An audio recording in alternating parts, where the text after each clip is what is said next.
ay nagtatanong doon sa aming bayan, sa gitnang kanluran na aking pinagmulan.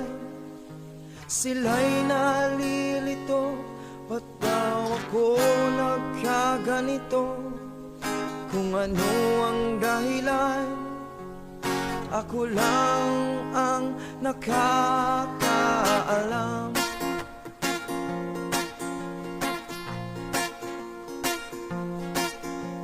Magulang ko'y ginawa na ang lahat ng paraan upang mahiwalay sa aking natutunan.